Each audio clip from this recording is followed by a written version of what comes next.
Grizzly. At Grizzly, we believe charging your electric vehicle should be simple, reliable, and affordable.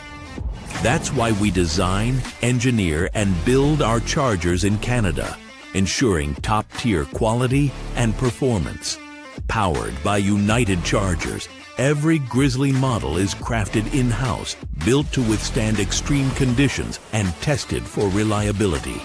Recognized by leading publications for its performance and value, Grizzly delivers both durability and intelligence with heavy-duty aluminum enclosures, premium output cables, and smart charging features like scheduling, usage tracking, and OCPP compatibility with multiple charging apps. Grizzly. Simple, reliable, affordable, built for every climate, every EV, everywhere you go. Visit grizzly.com to learn more.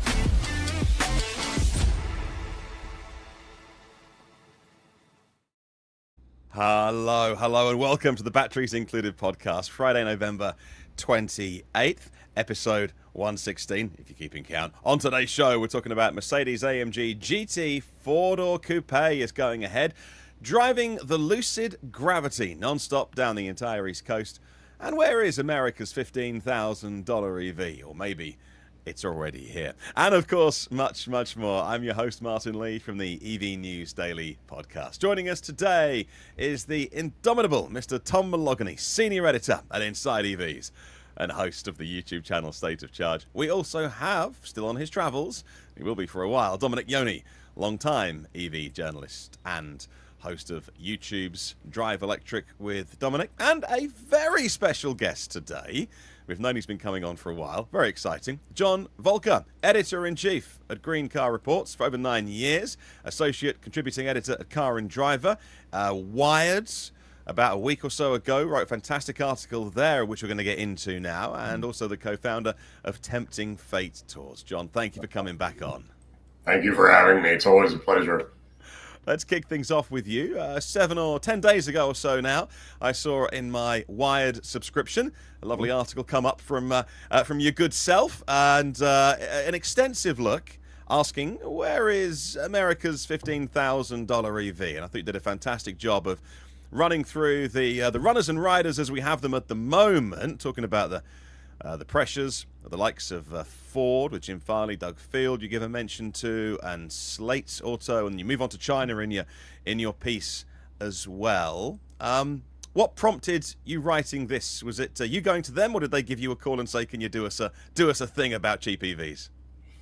It was really all of the above. Okay. When I started writing for Wired a while back, early this year, we talked about articles, and that really, given that my editor is in the UK and they are seeing now an infusion of Chinese EVs, some of them rather smaller than I think would succeed in the US, he asked the question, so when do they get to the US, and what's preventing the US from having a truly affordable EV?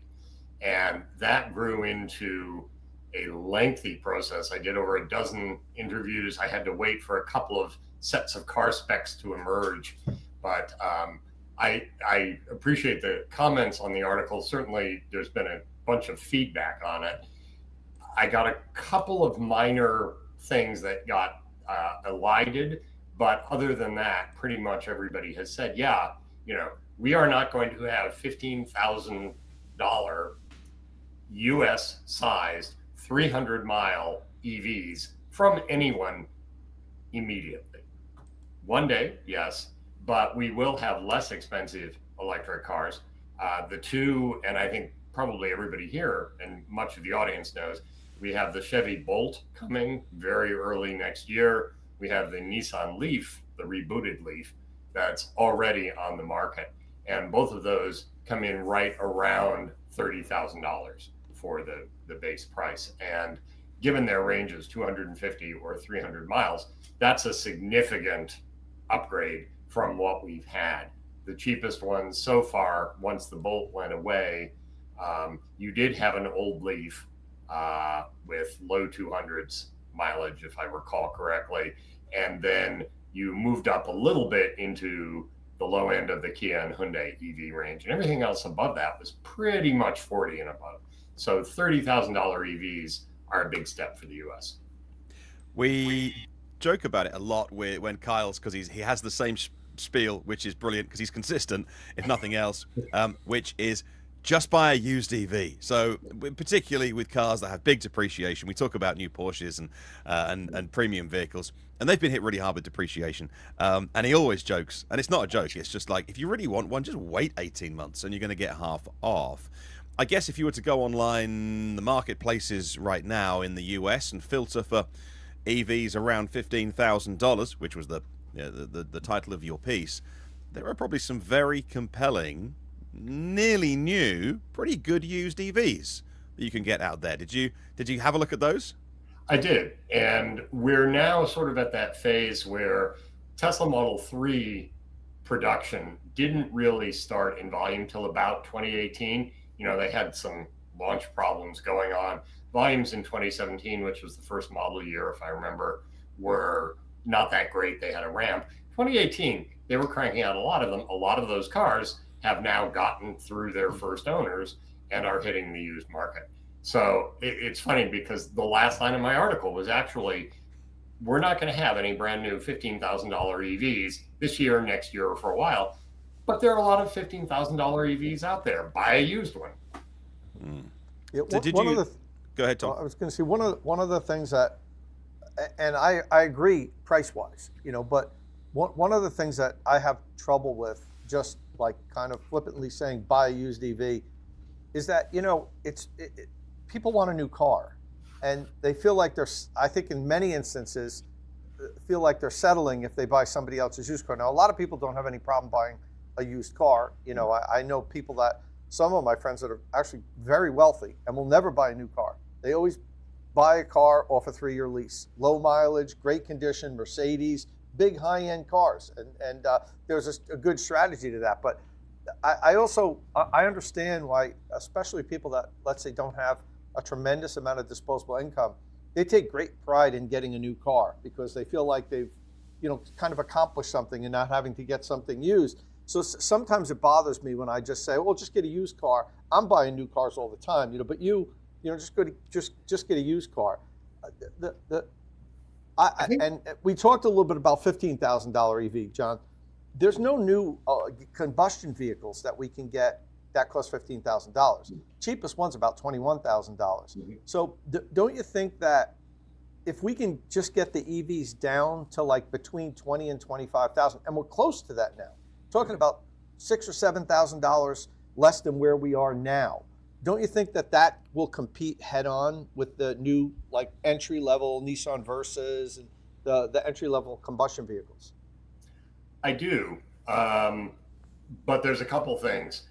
The used car market is 2.5 times the size of the new car market in the States. We sell 16, 17 million cars a year new here. We sell 40 million cars used every year. Wow. But used car makers, by and large, don't support car reviews to the same degree that new car makers do. So you get a lot more press about what's new, which obviously attracts readers, viewers, etc. More than that, increasingly with the truckification of the US market, yeah, okay, there's a Nissan Versa out there for $21,000. I drove the new one. It's a Nissan Versa, but that's a compact sedan. And increasingly in America, because something like 2/3 or maybe pushing 4/5 of new cars sold now are light trucks, which basically means SUVs, crossovers, and of all the different size categories. There are increasing numbers of people who simply won't buy a sedan or a hatchback, in part because they can't see through the damn cars ahead of them. You know, traffic has now gotten so high that everybody wants to get higher so they can have some shot at seeing through traffic. So when there is a $21,000 compact crossover, that I think is going to be a more significant thing. But definitely, if we can get electric cars in their base prices, because yeah, $21,000 base price Nissan Versa, but by the time it comes out of the dealer with the stuff you want, it's 28. Yeah. If we can get down to a $25,000 EV, and again, will it have that 300 miles of range? Because the Bolt with LFP batteries is at 250 and change, and Slate, which talked a lot about its $25,000 EV, hasn't priced the bigger battery pack yet, but the low end battery pack was, I think, 150 miles. The bigger battery, they're saying 240. Let's say it's a $5,000 upcharge. That takes it to 30 as well. So it's going to come down somewhat, but all cars have gotten more expensive. Average transaction price is now 50 grand plus or minus when you weight it by sales. And so the statistic that's most challenging is that a smaller and smaller percentage of US households can afford to buy any new vehicle at all, even that $21,000 Versa, which in a paradoxical way is good for EVs, because 80% of the households that can now afford to buy one, that have enough household income, have dedicated off-street parking. So they can, in fact, charge at home overnight, which makes EVs immensely easier. It's the used EV market, though, that will, in the end, be a lot bigger than the new EV market in this country. Gotcha. So I'm looking at this thing, and I'm thinking, well, we don't really need to get to $15,000 because there's not any actually cars, like Tom was saying, down that cheap. So we just really need to get cheaper than gas cars. And I don't know if people understand how close we are to that, even without the tax credit. Like if you compare the so most people don't buy their cars like outright. Like a car might be 35, 40,000. Like a 75% of people, I think, around there finance their cars. So instead of having to come up with $35,000, it's actually just the monthly cost of a vehicle, and that's just about what they're really kind of neck and neck right now, I believe. So I did a little thing with the Chevy Equinox this week, looking at how much the gas one was and how much the electric one was, to not only just buy and finance, but to also like buy energy to refuel, and for insurance and maintenance. And the gas one came out ahead by like $35 a month. That's it. So with that, so Tom has an Equinox he had. It's you get this $35 more and you get better performance. I don't know. I think that's a great combination, and it's only going to get better from there, right? Dom, just out of curiosity, how'd you calculate the cost of refueling? Because there's no easy way to just to use national average, like 16 cents a kilowatt hour or something. Because unfortunately, a lot of the people that are looking for the lower end, the EVs that are in the lower end of the market cost-wise, those people don't necessarily have their own private residence. A percentage of the people searching in that $20,000, $30,000 price range live in multifamily dwellings, and they can't charge at home, which literally doubles the cost of energy for them. So that's something that you have to consider. That's a good point, actually. Very good point.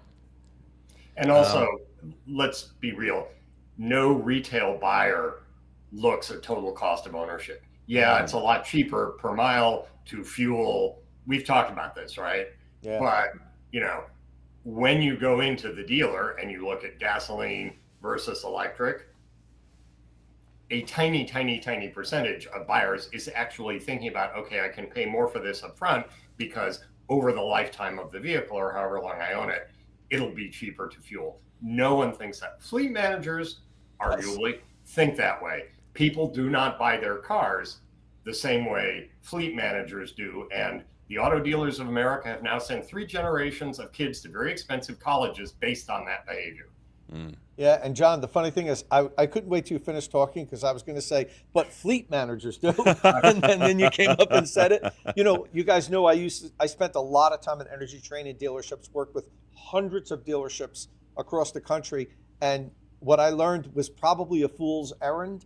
Was I was trying to train the salespeople to focus on total cost of ownership, TCO, When they were talking electric vehicles, all of my materials and everything funneled them into talking total cost of ownership.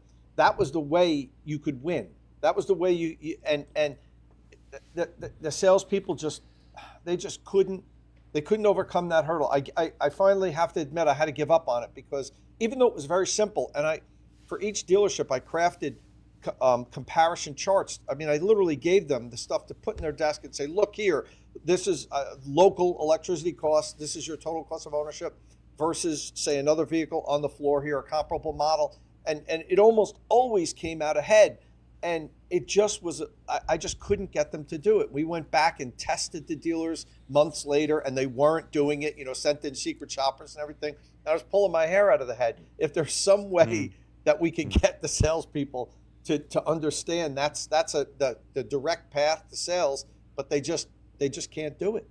Can I get it in the red that my other half likes? Can I drive it out today? Yeah. Does it have heated seats and steering wheel? How do I connect to Bluetooth? Wants a sunroof, and can I get it under X $100 a month? Yeah, those are the only questions people ask. I know, but that's why I worked with the salespeople, John. To I knew the customers weren't going to know this, but I mean, they sell this product, and I gave them like the cliff notes to an easy sale. Just look here, you're going to pay less with this vehicle.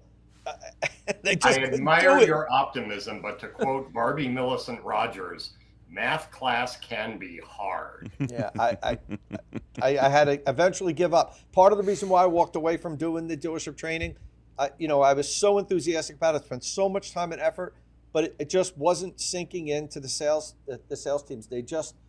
They seemed they loved it when I was there. Wow, this is great. This is just what I need. I can talk comparison. But then, months later, first of all, half the people didn't work there 3 months later. So the churn at dealerships is incredible. And then half the people that were like, this is fantastic, I'll use it. When I went back 6 months later, they couldn't even find the papers anymore. So anyway, I digress. It's frustrating. So if how does this messaging get communicated then? Like auto companies, if they sell gas and electric vehicles, they're not necessarily going to disadvantage one of their lines by sending out this message necessarily. And dealerships, obviously, it's not happening there. So is it just up to us, like us proponents, journalists / proponents of electric vehicles, to push this messaging, or I don't know, is there something that we're missing? No. It's just going to take time, I think. I think it's just going to take time for people to see that their neighbor has been driving an EV for 5 or 6 years. Their brother-in-law's got one for 2 years now. And they're like, they seem to be happy with that. And they'll call up, hey, John, you got this, what do you think about that Rivian? That's fantastic. I never go to gas station. That's what's going to happen. And it's going to take a very slow, gradual spread. I'm firmly believe that's the only thing that's going to convince people when they see their friends and family members having these vehicles for years, talking about how much they like them, maybe even watching videos of people that enjoy them and talk about them, everyday people. But I don't know how else we get around it. And I just want to comment on one comment that we have here. Dealerships don't want to sell EVs. That's completely wrong. I'm sorry. I've worked with so many dealerships. They want to sell anything that they can sell. They'll sell you a thing that drives on horse manure if they could profit on it and it could quickly move out the dealership. There's no bias against these EVs. There's bias against them because they're difficult and they create problems for them, and they have to train their staff. They have to understand how they use them. That's the only reason. But the truth of the matter is, everybody talks, well, dealers don't want to sell them because it's going to eliminate their service department and everything, which it will. There'll be less service. But they don't even think of that. Yeah. Right, John? You've talked to more dealers than I have, but I've talked to a fair number. They think about today's sales, weekly sales, monthly sales, quarterly sales, annual sales. Mm-hmm. That problem of, 12 years down the road, we might see a hit to our service revenue. We're doing more oil changes for people who aren't ours now. But B, that's going to be the kids' problem. When they get the dealership, if I don't sell out to AutoNation first, they're not thinking that far down the road. They're car dealers. They think in immediate terms, sales today. Of course, and don't forget the point person you're talking to is a salesperson. He does not care if the service department shrinks and dies. He only cares about the commission he's making on that sale.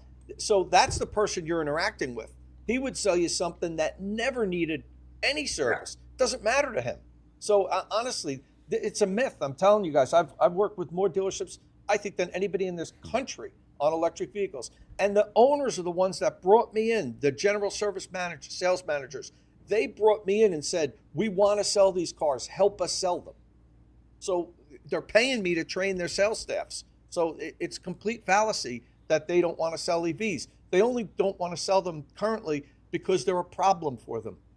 Their sales team doesn't understand them, and the customers ask more questions. An electric vehicle sale takes 2 to 3 times longer than a combustion sale because they have all these questions that they don't have to deal with. When you buy a gas car, nobody asks the salesman, how do I refuel it? And how fast will it refuel? And what do I do when I'm on a road trip? You know, nobody asks those questions. So anyway. And for the new car buyers, because there's no model to put gas in your car, in your garage, they don't, people who walk in to buy an EV for the first time, the EV curious, I always like that phrase, have in mind, where do I go to charge it? And I was like, no, it's like your cell phone. Where do you live? Okay, so you have a driveway. Yep, you got a garage. Oh, your own house or a townhouse or whatever. So you could install a charging station and charge it at home overnight. Well, okay, but where do I go in the neighborhood? Getting that through to someone who's never had that experience and making the cell phone parallel turns out to be surprisingly hard for people who've never had to expand their paradigm. We're creatures of habit, John. We understand the refueling model of combustion. We don't like it, but it's the devil we know. So it's comfortable for us. And we've been driving, some of us 40, 50 years, and this is what we've done. This is how we've refueled. Like now all of a sudden you're asking me to do something different. I have a busy life. I don't want to learn they say, the battery doesn't last long. You can't charge it to 100%, all this stuff. It's just easier to get a gas car. I don't want to deal with all that stuff. To your point, the model I use is hybrids, actually. When you think about, I have a relation who still calls them the Toyota Pius. And that was a 2006 South Park episode. We're going on 20 years now, right? But hybrids are now totally normalized through what you said. Friends, relations, coworkers, neighbors. And over time, they enter the consideration set. If the prices are equal, which as we started out, then you start to think, well, they really like it. And they fight over who gets the electric car and who has to settle for the gasoline car. And I never have to go to the gas station. It filters in, but it's slow. Yeah, and Kruger Dave makes a really good point. The refueling model is why people like the idea of hydrogen.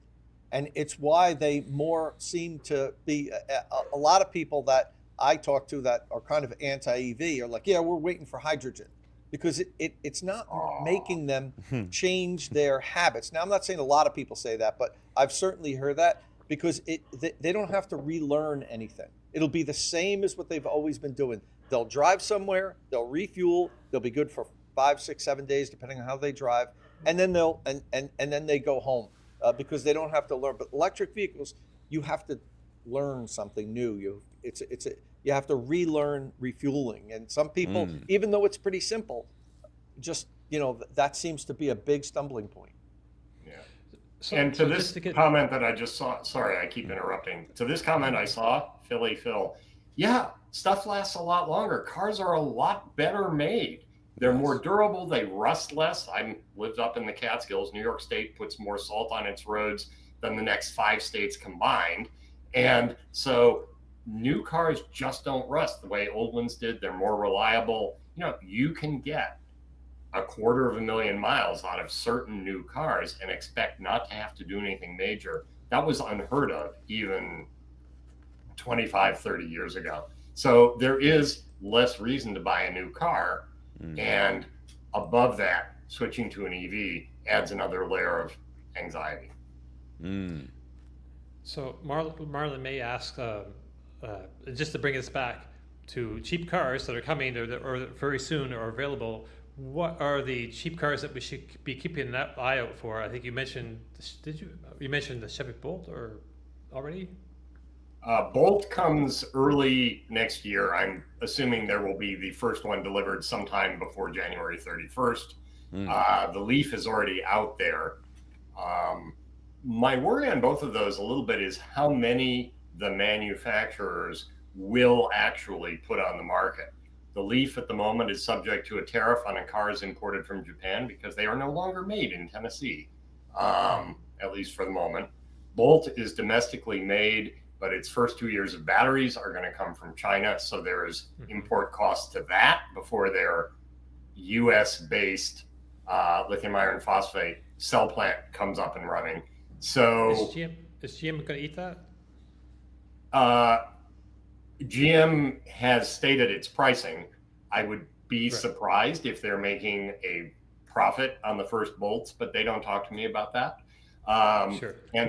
And so I think they understand strategically. GM's got playing a very long game with batteries. There's a lot of chatter about GM killing off this and not wanting to do that and so on. When you look at their battery investments, they have 2 very large battery facilities in the US up and running, cranking out batteries. The third one is going to produce LFP batteries. And then in the end of the decade, they're going to have what they call LMR, lithium manganese rich cells, which they say have 30% more energy density than LFP, but at the same production cost. Those investments, which are all measured in sort of billion-dollar increments, to me suggest that the company is serious for the long term.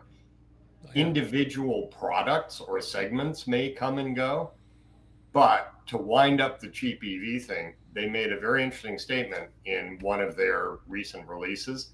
For 2026, GM expects the bulk of its EV sales to be just 2 of the 12 EVs they now have on the market, Chevy Bolt and Chevy Equinox EV. That's a remarkable statement from a company that put out these huge, fairly expensive EV trucks with 400 miles of range and so on, which just have not made a dent. Right. People love the Cadillacs, though. But I don't know if there's as compared to Bolt or Equinox volume, I don't know if the Cadillac brand really does that. But Cadillac a few $100,000 a year in total in the US. I haven't checked the figures, but as of about 2 years ago, Cadillac sold more in China than it did in the US. It's like Buick. Yeah, it's an existing brand, but it's really small compared to Chevrolet and GMC. Yeah. I see lyrics all over the place. And aren't their electrics like 30 or 40% of their overall sales right now? Cadillac? I'd have to check the numbers. They're a notable percentage, by far the highest of any of the GM brands. Yeah. So Tom, or Martin, I think you're on mute, Martin. Yeah. There we go. Well, this year 2026 will be a big year for cheap EVs everywhere, really. Now, not so cheap is the vehicle that 2 of us on screen have been driving this week. Tom, we'll start with you. Last week, we pre-recorded the show very, very late one evening, or the night before, actually, because we weren't so sure where and when you'd be with a stable connection. We had Starlink on standby, but either way, that's because you were doing another out-of-spec long-distance race. Now, you can't tell us the winner or give us any hints about what was going on, but you can tell us about the parameters of the race and indeed the vehicle that you were in. What was going on, Tom? Yeah, so had some fun over the weekend, and that's why you said we pre-recorded, because at the time, last Friday, I was actually driving up to Port Kent, Maine with Kyle. Kyle came and picked me up from North Carolina. Everybody else seemed to fly into the Northeast and then get some press cars and drive up to Maine. But we made the trek together, Scott, Kyle, and I. So it's interesting. I had to drive 700 miles north just to get like half a night's sleep, and then turn around and start driving back down. So Kyle organized an out of spec crazy road trip like he so frequently does, and this one's called the Eastern Edge. And we started at the beginning of Route 1 on the Canadian border up in Fort Kent, Maine, and we ended at the end or the beginning of Route 1 North in Key West, Florida. So it was about 2,050 or 2,060 miles, something like that.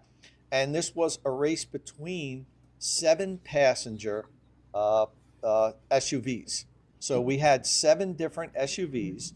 We had a Cadillac Escalade IQ, Tesla Model X, Hyundai Ioniq 9, a Rivian R1S, and we had 2 Lucid Gravity. Lucid Gravity, as well you know, is the latest entry from Lucid, and we had two of them in this race. And the point of that was to really test the charging infrastructure more than anything.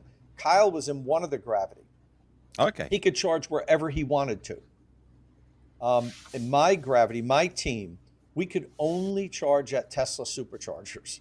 So we had a one hand tied Nice. behind our back. Okay. We had a severe handicap because the most we were going to pull was about 220 kilowatt. Meanwhile, Kyle could stop at all the Alpatronic 400 kilowatt chargers, the EVgo, Electrify America 350 kilowatt chargers on the way. But we were stuck charging at 220. Now, it not as bad as you think, because the one thing about Tesla superchargers are, in many instances, they're located closer to the highway than a lot of the other networks. So, and that 2 or 3 miles off the highway, or 1 mile, whatever, that 5 minutes going and coming back, that's 5 minutes you could be charging. So Kyle had to pick and choose where he would stop.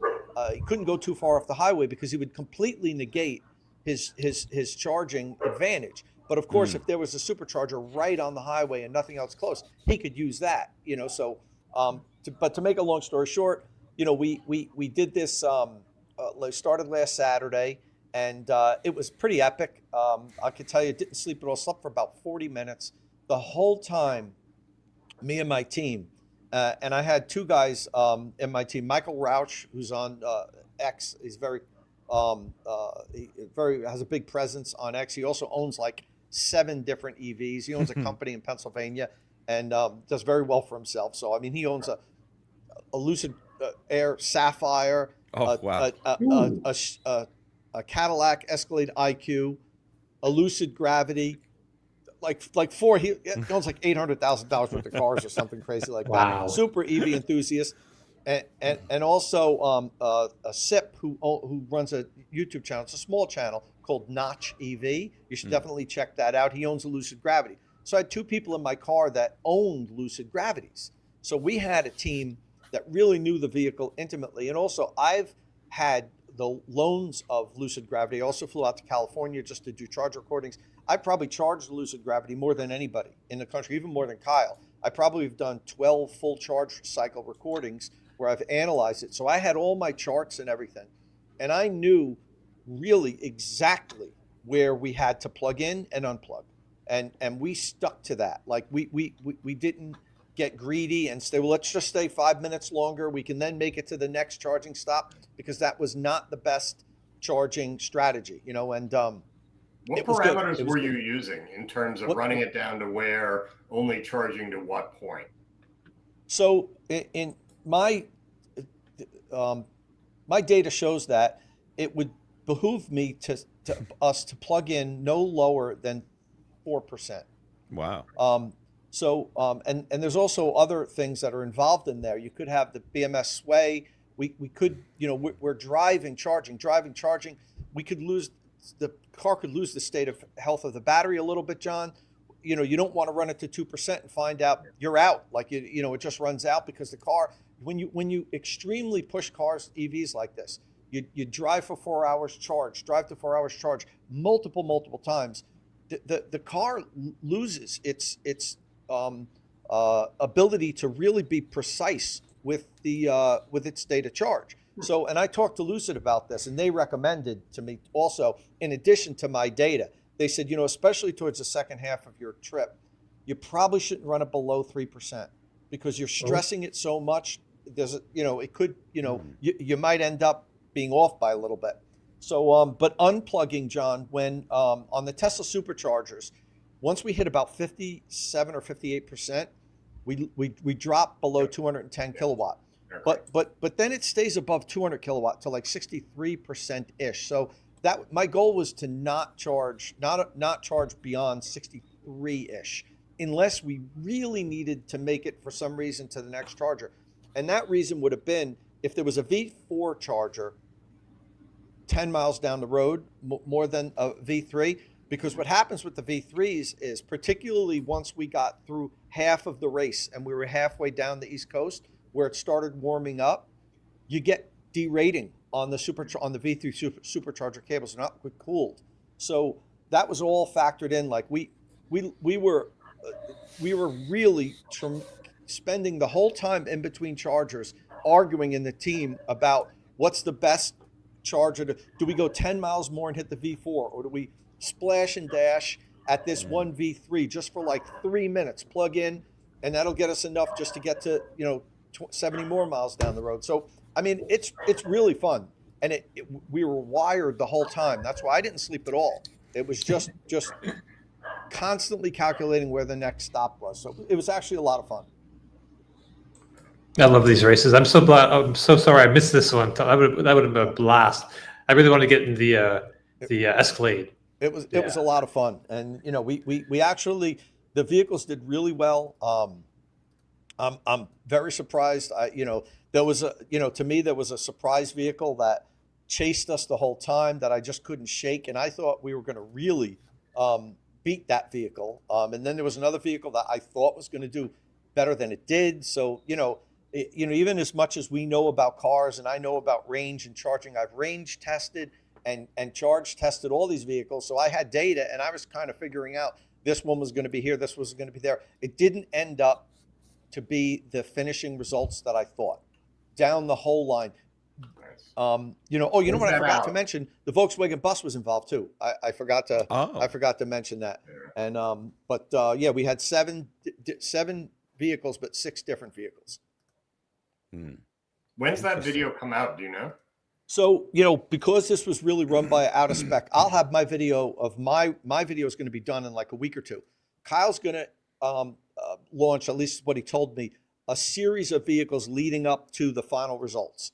I'm going to wait until he posts his final result video. That's when I'll post mine, because mine, you'll know the final results, and he paid for all this and everything. So I can't jump that. So I don't know is the answer. It might take him 3 weeks to get all the video. It might even take him longer. I'm not kidding. He has over 400 hours probably of recording that he has to go through, because all the vehicles were recording for and giving him their content. Now in our car, we recorded 2 separate content, one just for me and then one just for him to use in his videos. So my recordings alone, I have 35 clips. Each one's like 7 or 8 minutes long. So think about the amount of editing he has to do something like this. It's a tremendous. I would not want to do what he has to do to sort through all this to make this series of videos. But I tell you, it's going to be a lot of fun, because I know we had a lot of fun. And if it can translate video to what we all experienced, it's going to be a great series to watch. And the fact that you had snow starting out makes it perfect. Yeah. Oh, I got to mention that. So we get up to Fort Kent, Maine, and we're the only DC fast charge we all needed to DC fast charge at that point was 40 miles from the hotel. So Kyle had arranged a couple of level 2 chargers, 4 level 2 chargers that were like within 2 or 3 miles of our hotel, but we all needed to DC fast charge to 100% and then go the 40 miles and then level 2 overnight, to get everybody to 100%. So while we're at the DC fast charger, it starts snowing, and it's snowing and snowing. And now, fortunately, my car got there ahead of everyone's and was fully charged. So we didn't have to DC fast charge at that stop. So we were the first car to leave. We left and headed to the hotel. those guys all had to charge 100%. Some of them 3 hours after us, and the snow's piling up. And even as we drove to the hotel, a car slid off the road off of Route 1, which this was like the the beginning and end of Route 1. We were going up Route 1. A car slid off the road, so they closed Route 1. Up there, it's like when there's an accident, they just close the road. It's like there's not multiple lanes and everything. So we were sitting there for like 10 minutes, and we're like, we should just turn around, try to find another route. So we did. We found another route. We went long way. We got to the hotel, but everybody else we're seeing on our like WhatsApp, everybody that was leaving was running into roadblocks. Not just our road, other roads were closed. And they had to end up driving like almost into Canada to get to the hotel. So some of the people didn't get to the hotel till like 2 a.m. And then to make matters worse, we plug into all the chargers, and 2 of the chargers were at the police department, which was right next to our, coincidentally, right next to the hotel. There were 2 level 2 chargers. So they plug in. We wake up in the morning, in the middle of the night, the circuit breaker tripped. So the cars are at like 70%. Now we're raring to go, and now there's no other. The other level 2 chargers were at a hospital like 6 miles, so we had to swap cars. So we got off to a little bit of a late start because of that.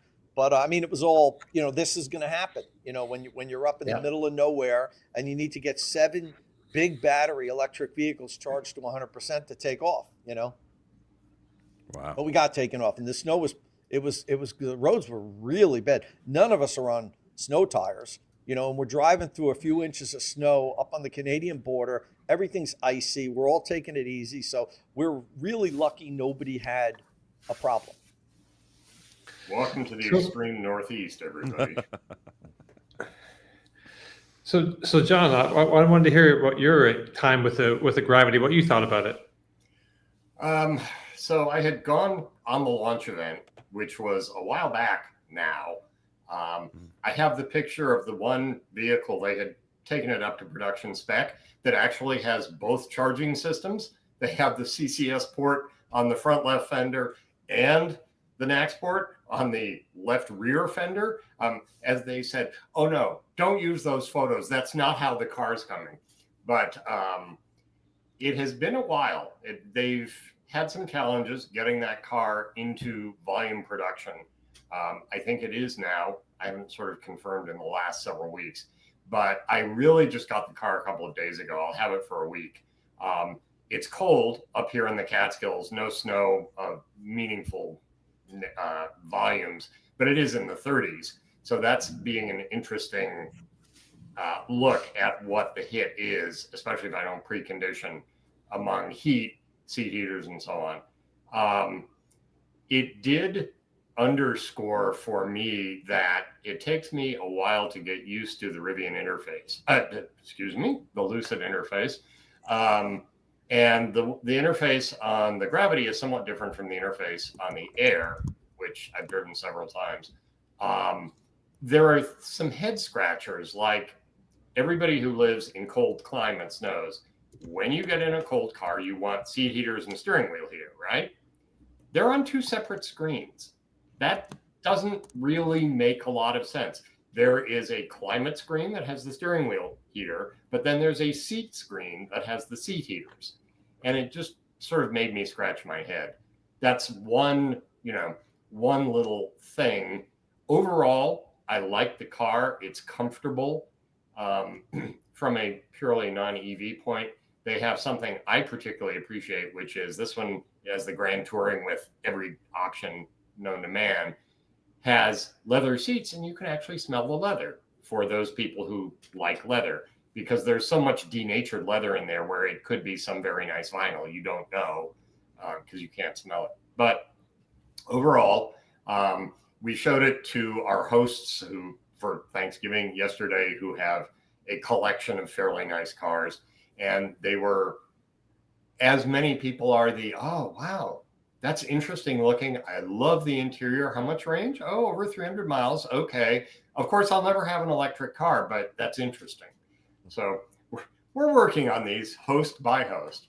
But so far, so good. And given the way I drive and where my house is compared to the stuff I do in a radius, it has sort of that minimal thing for EVs where there's enough range where I don't have to plug it in every night. I can do 2 or 3 days of whatever I do. And, I'm 12 miles from the nearest big city, which is 12,000 people. And to get to a city of multiple tens of thousands of people is an hour. So there's a while, right? But even if I do 80 or 100 miles a day, I don't have to plug the thing in every night. And I think that proves this 300 plus mile range is the right place to be. Other than that, not a ton of sort of meaningful stuff beyond what I observed when I drove it. Yeah. What do you think, Tom? So, like I said, I've had loans before, so I've driven the car on a couple of different occasions, but being like locked in it for a day and a half, you really get to understand what you like, what you don't like. Yeah. Chassis dialed in fantastically. Powertrain, absolutely wonderful. I mean, Lucid really does a great job with that. Do you agree with Yes, that? and excellent regen. Yes. Among the best regen, just so intuitive. You don't even have to think from the first time you move out. 100% driving experience. I'd probably say A to A plus. Honestly, for a vehicle of this type, fantastic. Extremely comfortable.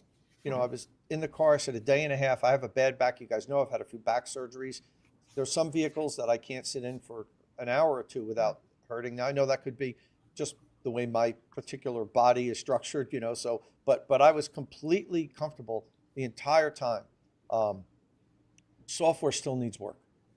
There's still some things, and I say still. It's not like the vehicle's been out for a year and these things lag on, but it definitely launched with some shortcomings software-wise. The key fob still is a problem. That's a big problem. Getting in the car and having to wave the key fob in the air to get it to recognize it? Yeah. Right. So I'm not going to spill the beans, but that played a role in our time. Oh.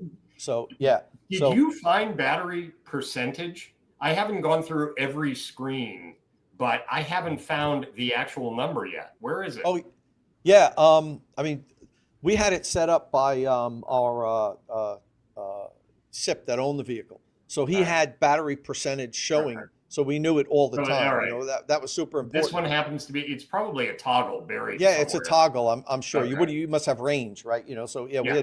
we had battery percentage for sure. But the software definitely has some things that have to be dealt with. And Lucid knows it. The key fob to me is kind of an unforgivable problem because when the Air launched, there was a problem with the key fob. So you would think, like, I know it's a different problem, but you would think that, having such a problem with the Air, like they're like, okay, they knew ahead of time, key fob we can't have a problem with key fob. We had it with Air. And how come there's no phone as a key yet? I mean, this is a $100,000 car, basically, close to that at least. And they don't have phone as a key setup, which so many people prefer to use.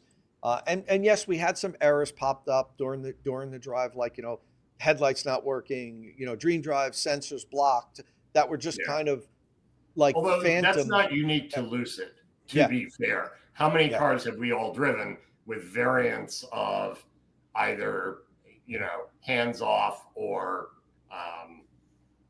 adaptive cruise, where all of a sudden, a light missed, boom, sensors blocked. Yeah. So, I mean, there were a lot of errors that popped up and everything, but overall, the driving experience, which to me is most important, is phenomenal. They have that dialed in. They need to fix software. I'd imagine. I mean, the vehicle's only launched for a few months. It's not like we're in the second year of production and they haven't fixed things. We've seen this with kind of all of the upstart electric vehicle manufacturers. They basically launch vehicles before they're fully baked. Tesla was always, they never release a vehicle that's done. It's like, okay, just pick it up, and in the next 6 months we'll make everything work for you.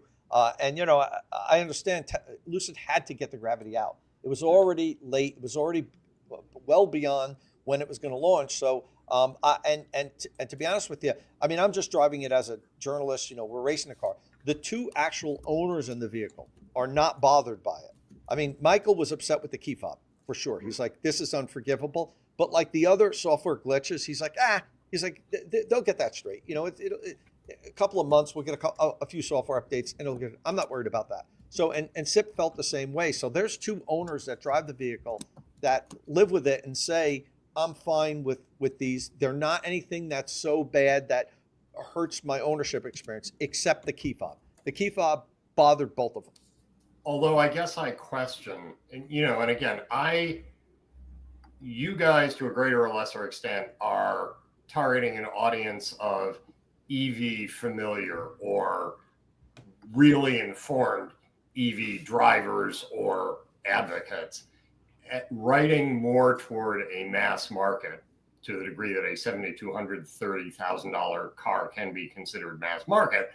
I'm not convinced that things like that, key fob aside, the key fob's a big problem, but key fob aside, I'm not convinced that software that is not inherently intuitive, or the wipers were the other thing. They got flick wipe, that's great, but otherwise changing wiper speeds is yes, okay, it's on the left side of the cluster, but I still had to brace my hand because we have lumpy roads up here, find that screen, open it, hit the correct button, hit the button correctly, and then 2 minutes later when the rain increased or ended, do the same thing again. That's not a great problem. There are reasons that wiper stocks exist. Same problem with Tesla, obviously. But to what degree does stuff like that impede a car's acceptability to the mass market? Yeah, especially someone that's their first EV. Yeah, precisely because they have to grow way beyond existing EV owners.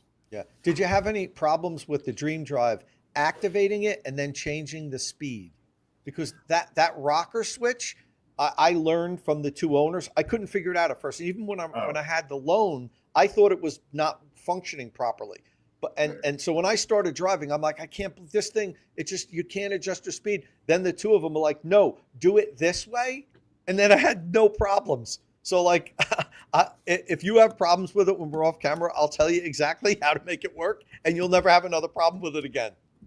I am not a fan of haptic 4-directional rocker switches or 4-axis rocker switches.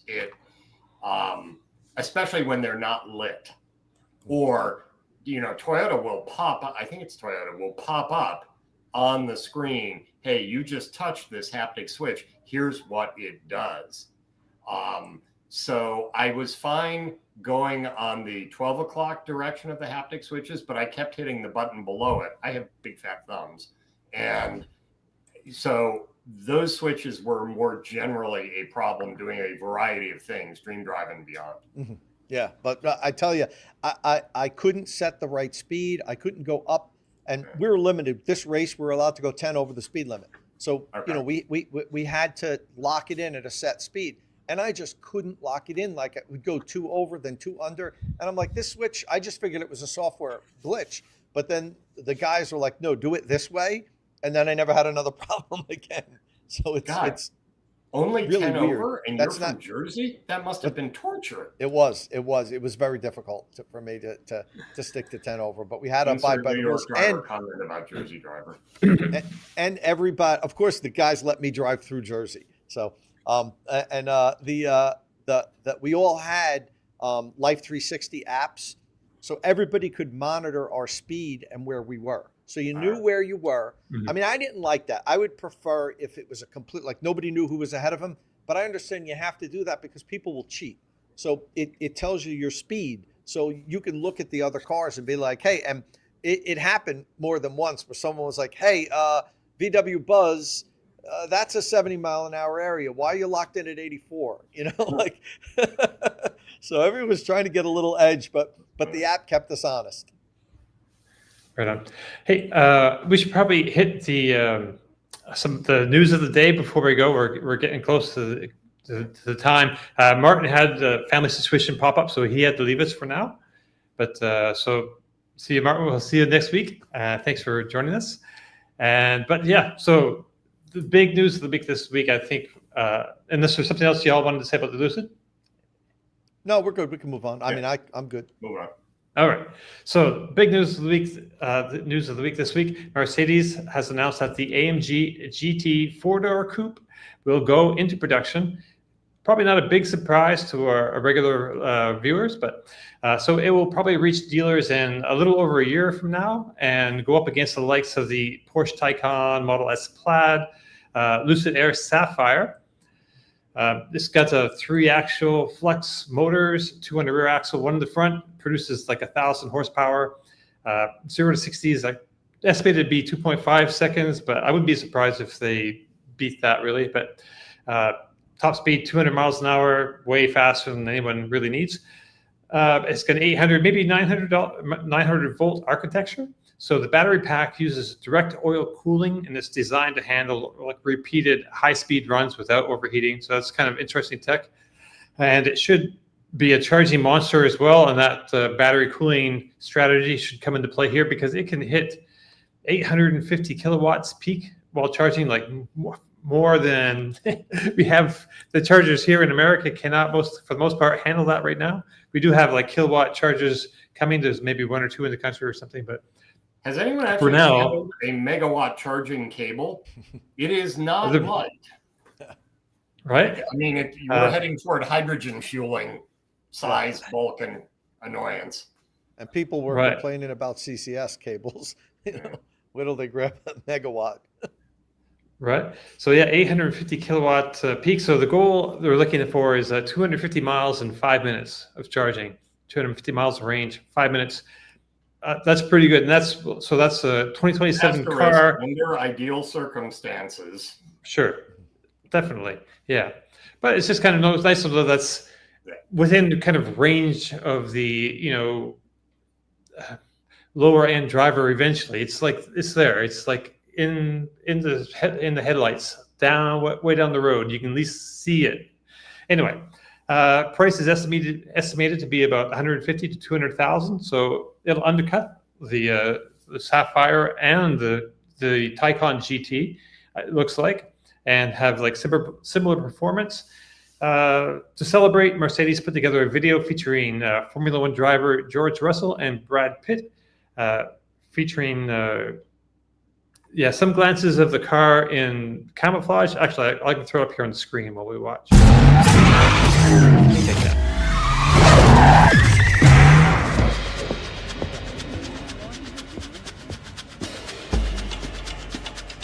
Hi. Big fan. Thanks. Of the car. We have just the driver. We need number 63 for Mr. Pitt. I'm on it. And careful, not a scratch.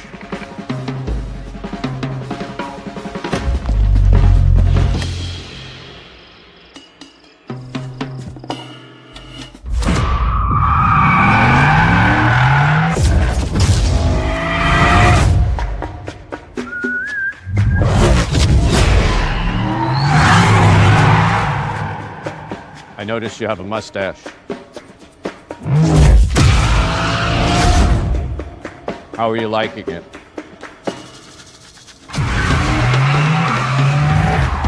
Your car is arriving, sir.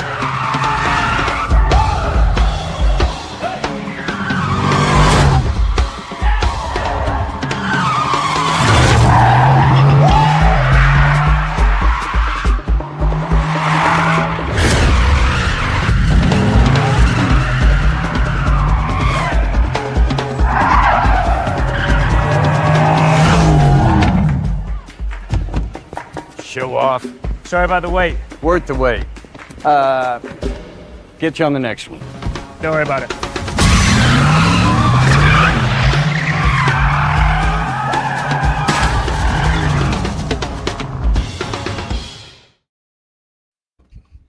So, wow.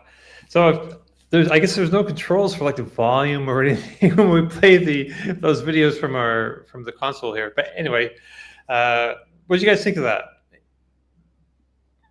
It's fun. Fun. I guess I feel like we need to wait until we actually just see the car. I mean, so they've obviously employed, Brad Pitt for this. I don't know. Is this a marketing play you think will work for a crowd that's looking for a $150,000 or $200,000 car? They sort of had to have one. I mean, there's this echelon of ultra performance German cars and a handful of others, high end Corvette, I guess, and the Sapphire, right? And the Plaid.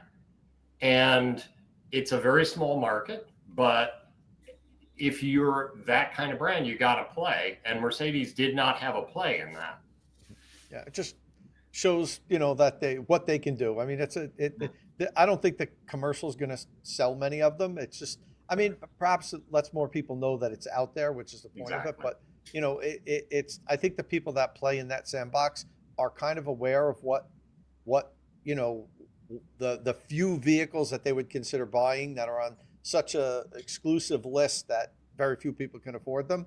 And they kind of know what's going on out there. But anyway, I love when car makers do this.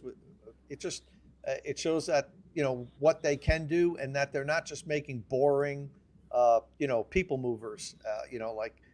Hyundai with the Ioniq 5N, we knew they were going to lose money on that. I know it's in a different stratosphere than this vehicle. Right. They weren't going to sell enough of them to make it worth it. But I just love that they put that effort forth to make something like that. That was fun. That they weren't just saying, well, EVs are going to be this little niche vehicle that, they're just people movers, and they're making them fun, exciting vehicles. Halo cars. Right. Yeah. For my part, I'm just thinking it's kind of nice to see them portray. Well, it's an AMG, so they need to show that it has actual performance. And a lot of people know that electric cars can be quick, but not necessarily fast on like a curvy course. And I think it'll be interesting to see if this car can change those perceptions to some extent. I don't know. It's still a little bit over a year away. So, but before we go, I did want to mention a car that we will be getting sooner and much more attainable from the same company. It's the Mercedes CLA. And so this week, Mercedes announced the pricing and the range of the new CLA class that will be available here, the 2026 Mercedes-Benz CLA 250 Plus with EQ technology. It's supposed to bring up to 374 miles of range and start at 47,250. That's a rural drive, 268 horsepower, 0 to 60 time, but 6.6 seconds. So that one's not necessarily a barn burner in EV performance numbers, but I think for most people, especially coming from gas cars, that's plenty quick. And it's below $50,000 for a Mercedes. It's it's the CLA, so it's the lower end of the Mercedes family. But I think that's a pretty good number to hit. The dual motor 4MATIC with the EQ technology isn't much more expensive, still under $50,000, and 312 miles of range. So we're still over the 300 number, which is great. I'm not sure, but I didn't see the 0 to 60 time on it, but it's definitely better than it's definitely below 6 seconds. It's an 800 volt system, so 85 kilowatt hour battery that can charge from 10 to 80% in as little as 22 minutes. And we'll be getting the crossover eventually based on the same MMA platform. So thought we'd better mention that. And so Mercedes and BMW both have like really compelling cars coming up pretty soon. So, yeah. I like how the CLA looks. I know a lot of people don't, but I actually, a friend of mine has the combustion one, and I actually really like how it looks. I think if I were, if I was younger and that was the type of vehicle I was targeting in that class, before EVs came out and everything, just a combustion version, I probably would have got one of those. I remember I bought a 190E in Mercedes back in like the early 90s or something like that, and I think that would be on my hit list for vehicles, just styling wise. Which I know a lot of people don't like it for some reason. I think it looks really cool for that segment of the car, and at 47,000 starting, it's not terrible. I think my question is whether or not it has a rear seat that is any more usable for adult humans than the original CLA did, because Probably not. I remember having that, and it was a lovely two-seater compact sedan. Yeah, no, Right. I agree 100%. But I think for a number of people that it works for the back. Yeah. It's not good for families, but if you're single and it's your first nice luxury car that you want to get, there's not often times that you need 4 people. And you know what? You can squeeze. When you're in your 20s, your friends can get back there as long as you don't have 6'6" friends. They can make it work back there. I mean, I had 2 people in the back of my Honda CRX, and I made that work. So Yeah. they can sure as hell sit in the back of this. I'm not convinced there's a whole lot of 20-somethings out there who have the household income to buy one of these, but Parents buy them their cars these days, John. You don't pay for your own car. That's right. I mean, if you're carrying more than one person, it is your duty as an American to buy a large SUV. Let's get this straight. Yeah, and so, large XUV in this class, the iX3 from BMW is the one. There's a lot of excitement over that car, and I'm looking forward to it personally myself. I don't know how it's. So we have the i3, which will be the sedan that will match up against this, and then BMW will have the Mercedes will have a crossover based on this same MMA platform that will go up against the iX3 at some point. So those I was looking at the stats, and those two they're kind of close. I think BMW may have the edge in some respects, but the Mercedes is still a bit cheaper to get into. So yeah, I think they still have a definite place in the market for sure. Yeah. So yeah, I thought anything else we want to cover this week? Did you want to talk about Bollinger at all? We did have that on the list. If you got a few minutes. I because I live in upstate New York, I actually went and visited Robert Bollinger the week before they launched their first vehicle, the B1, in New York. And they were in a tiny fading farm town in Hobart, New York. But I talked to him for a long time. I think Bollinger is one of those companies that illustrates that it's extremely hard to start a car company and scale it.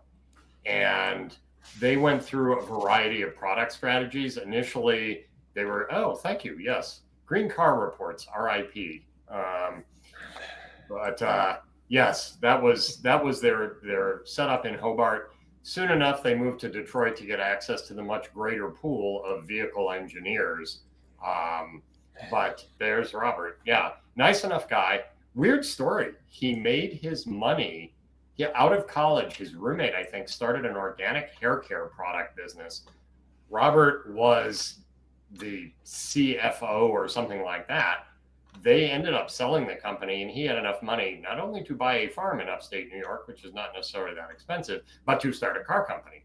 And people loved the design when it finally emerged, because it was elements of Land Rover and Bronco and Scout.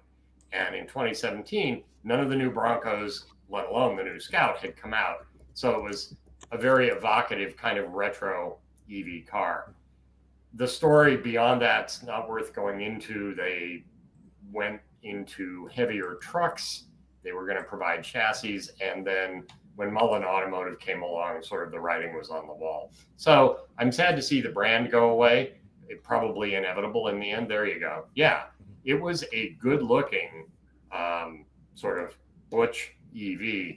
I'll be curious to see if Robert Bollinger ever surfaces again, but I gather the last headline I saw, the company still owes him a bunch of money. So, right. I think Bollinger. Yeah. Well, I was super excited about this car, and they got 50,000 reservations. Yeah.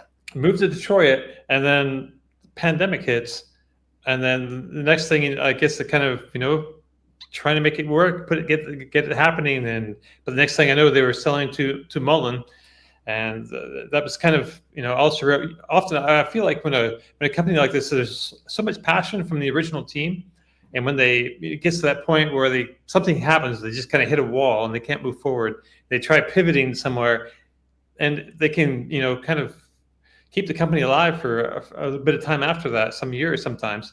But it's really when that pivot happens, I feel like it's over basically. And if anyone ever hired me to write an obit, the question I have is, did they ever deliver any actual vehicles? I don't know the answer. Under Mullen, according to what I saw today, they did make do some deliveries. I think they had Roush was their contract manufacturer, and I believe they did a few.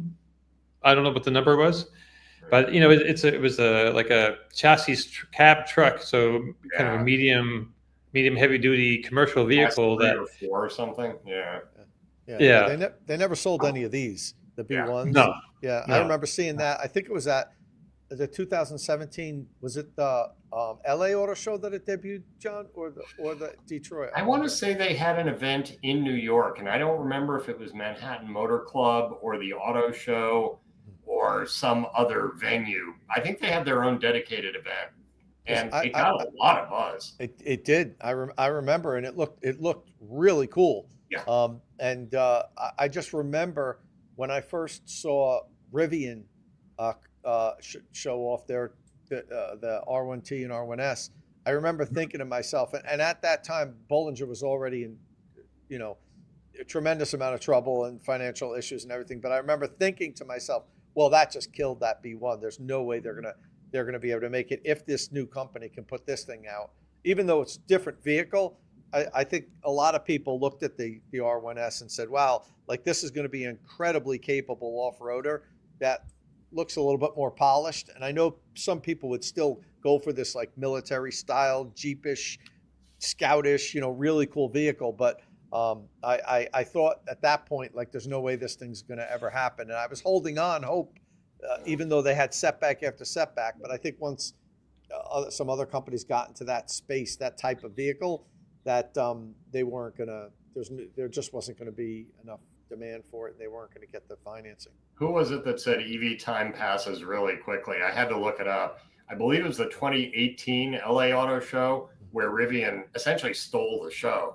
It was announced Rivian would be there. Everyone's like, oh yeah, Rivian, that's that thing. And they bought the Mitsubishi plant. Yeah. They've been going forever. No one knows anything about them. And then they had the 2 vehicles. Yeah. And there wasn't a ton of other news that year at LA, and they really just stole the show. It was a masterful stroke. Yeah. And it took them, 3-4 years to get the cars coming off the line? Yeah, I know. But when at that event, which I'm sure you were at, it was remotely up on like the top of some hill or something. I remember. Observatory, yeah. Yeah, the That's LA observatory. Observatory. And I remember looking at the R1T and the R1S and saying, or was the R1S there? I forget. I know the R1T was there. Did they have both? I can't remember. Vehicles. The funny thing is, I remember looking at them and saying, like, these things are production ready.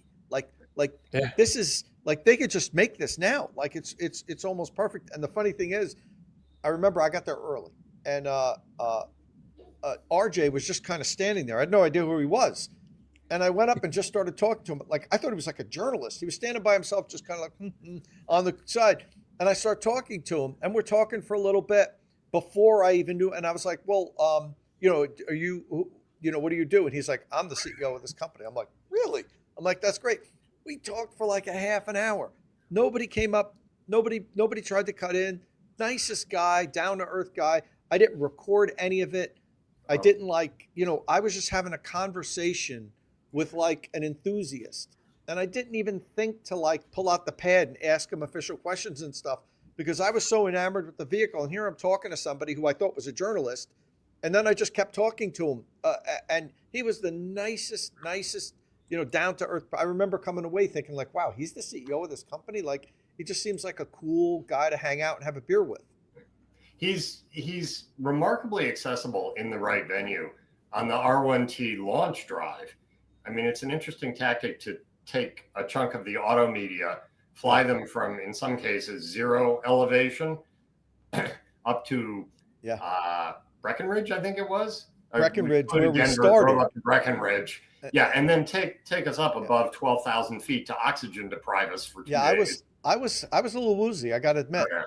Yeah. Yeah. They did have one journalist televac out, I believe. But, at dinner that night, everybody just sat around the campfire and he was just chatting with everybody. Yep. And you could, if chair empty, you just sit down next to him and chat with him. He's good that way. I gather he does not suffer fools gladly, but the company is in production and they are moving forward. And they did it again when they had the R2 unveil at the start of this year or last year. Start of 2024, I want to say. It was. Time Huntington goes so Beach. fast. What year is this? 2020. At least summer of 2024. Yeah, okay. I remember I Yeah. drove to it. I happened to be in a different part of Southern California. But, and when he did his Steve Jobs, and one more thing, and then rolls out the R3, again, Right. whoa, look at this. They just stole the show. Yeah. Right. So it's really cool, kind of interesting to see, cars like that built around a passion. Like in the case of the Bollinger, it didn't work out. Rivian looks like it's really going to happen now. They've had a lot of struggles and, but they've seemed to really, they've taken it on the chin, like with that Georgia plant, we're building this huge factory in Georgia. Oh, maybe not right yet. But they're back again and they're building it again. So, when they turn cash flow positive, I will start to consider them out of sure. Oh yeah. some danger because their cash burn is still substantial, and we know the reasons why. But there's a wonderful chart out there of the cash burn of Tesla, Rivian, and Lucid, comparing them. Tesla burned through a lot less cash to get to its particular product launches than did either of the other two. Yeah, that's tough. Right. That's tough. Yeah.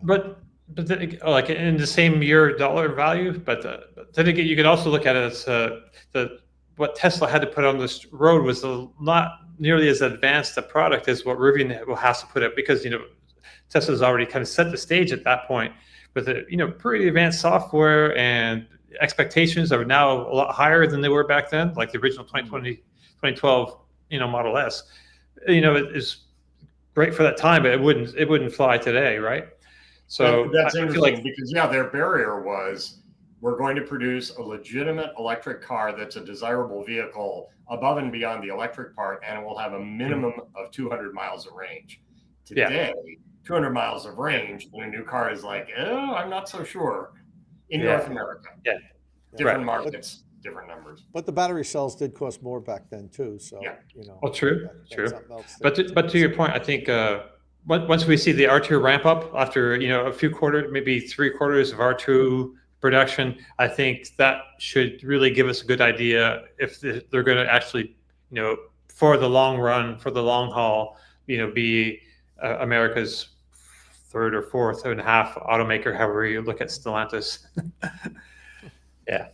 So the Detroit 2.5, which I really want to trademark. Right. So just to end on a note about that kind of a company, companies built around like a passion project. This company in the UK announced this week that they will be producing this Morris Commercial is the name of the company, I believe, and it's the Morris JE electric van. I think they surfaced first a couple of years ago, but they're going to be producing next year in Wales, I believe. So I don't know if it's I feel like they have a tough road to hoe for sure. I think there's a lot of headwinds. I don't know. I don't know, but I still love to see that kind of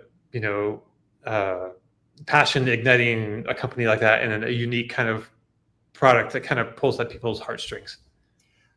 So I will spare you the 280 slide presentation on Morris's because, as you know, I own 4. But Morris Commercial is actually a Chinese company. The rights to the Morris names, all of the dead British car names are strewn across the world's auto industry, but a lot of them ended up in China, including that one. The J-type van, which that mimics, is sort of a beloved icon of Britons who are 70 or older. So I'm not sure exactly how much retro appeal there is at this point. But electric delivery vans, urban delivery vans, are in fact one of the places where the numbers work out today. If you are a fleet manager doing local or suburban deliveries, going back to base, and you can set up charging back to base, you can in fact significantly save costs over today's diesels, which require diesel fuel and diesel emissions fluid and a bucket ton of maintenance over their life. Electric doesn't require any of that. So it's a good segment. On the other hand, does a startup company actually have a chance here? Because there is a British purpose-built electric van company whose name I'm forgetting at the moment, that tried to start in 2008. They got Arrival. Pardon? Arrival. Arrival. No. I know what you're thinking of. Oh, I want to say Smith Electric. Smith Electric. No. They were competing with Smiths because Smiths was an old electric van company. There were several. Right. I'll think of it after the podcast ends, obviously. But they got hit by the recession, but also the fact that fleet managers in 2010 were simply not equipped to consider this. They had still the funniest slide I remember of any EV company ever, which was your hurdles to bringing electric vans into your fleet. Number one, if you have a purpose-built body to put on our chassis cab, you need to know that you cannot cover the charging port with your purpose-built body. This is a thing. Number two, Joe, the dude who does all the electrical work around your fleet depot, probably doesn't know anything about EV charging stations. Don't let him hang them off snow fencing at the back of the depot. That's not a good idea, et cetera, et cetera, et cetera. Fleet managers now are a lot further advanced. So in that sense, you have a greater chance. But again, it's a startup. So, fingers crossed for anything that might resuscitate some tiny fraction of the departed British auto industry. But we'll see. Right. I just always like the idea of that's just a charming looking vehicle to see on the road. I think it would be nice. That's all. All right. Well, John, thank you so much for joining us here today. I really appreciate you coming on, spending your time with us. And thanks, I think John. that brings us to the end of our show. Dom, one second before we take off, I just want to mention what I'm working on this weekend. Oh, sorry. I'm reviewing an electric vehicle. Let me take my camera. Oh. Can you see that? I just started to. So I just started to unbox it. It's an autonomous electric snowblower. Right. And it's got like a million pieces that I have to put together, and then I have to train it on my driveway, right? But it's made by Yarbo, and I have a big driveway. My driveway is 320 feet long. And the top landing area is a big circle. It's a huge driveway, so it takes me a long time with my electric Ego snowblower to do. But this thing is supposed to be able to just you turn it on when you got about 2 inches of snow, and it has a charging pad that automatically recharges itself, and you just let it run all night, and it just keeps going up and down the driveway, and it never lets it accumulate. It can actually tackle snow up to a foot deep. So if it's snow falling really hard, it should be able to keep up with it. But I'm going to put out a video this week of the unboxing and assembly, and then we're actually supposed to get some snow later this week. So I might actually even have the review of it this week. What's that, John? Even down there? Yeah. They're saying 3 to 5 inches. That was last night at least. So don't forget, I'm up at the top of New Jersey, northwest of New Jersey. So I'll get snow even when the most of the state doesn't. But it could have changed. That's what I checked last night, at least. It said 3 to 5 inches. But I always get 3 to 5 inches. Then the next day it's like, no, just rain. That big. We're right on that line, that 287 line. I'm just above it, where they don't get anything, but then I can get what Pennsylvania gets. So, but it's interesting. I mean, it costs $5,000. It's not cheap, but it's this big heavy unit too. And there's like a core unit, and then the snowblower attaches to the front. But you could also get a lawnmower, which if this works really well, I'm going to get the lawnmower attachment. I have 2 acres here, and I pay, $600 a month to have somebody cut the lawn. I can't cut this. So That's a lot of, yeah. Yeah, it's Clover. a lot of grass. Put in clover. Yeah. No, the front is good. The front is grass. The back is not. Is a lot of clover, weeds and stuff. But in any event, look for my video on the Yarbo unboxing, assembly, and programming, which I should have out probably in a couple of days. I'm so psyched about this. I'm like a kid on Christmas morning that I have this big autonomous snowblower thing, and we'll see if it works.